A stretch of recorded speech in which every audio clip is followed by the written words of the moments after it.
जो परमेश्वर का निडर भविष्यवक्ता था, साहस पूर्वक राजा अहाब के पास जाता है, जिसने इस्राएल को मूर्ति पूजा में लिप्त कर दिया था।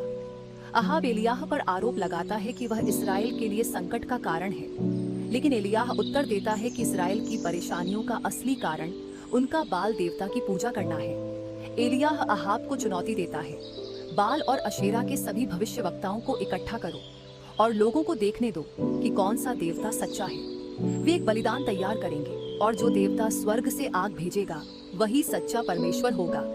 बाल के 450 भविष्यवक्ता अपने बलिदान की तैयारी शुरू करते हैं। वे एक वेदी का निर्माण करते हैं, उस पर एक बैल रखते हैं और स्वर्ग से आग भेजने के लिए बाल को पुकारने लगते हैं। सुबह से लेकर दोपहर तक बाल के भविष्यवक्ता अपने देवता को पुकारते हैं, परंतु कोई उत्तर नहीं मिलता।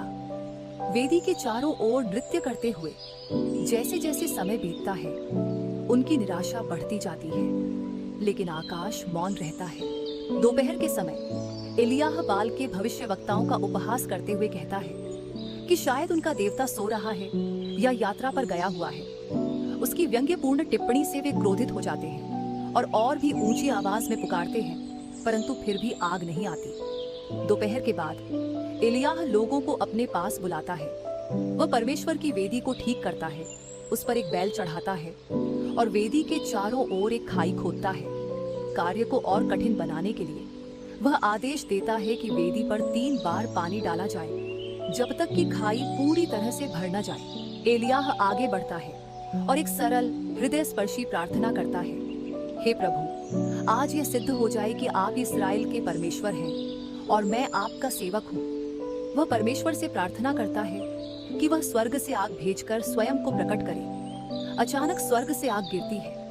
वह बलिदान, लकड़ी, पत्थर, मिट्टी और यहाँ तक कि खाई में भरे पानी को भी भस्म कर देती है। लोग विस्मय से हाँफ उठते हैं, क्योंकि उन्होंने सच्चे परमेश्वर की शक्ति को देखा है।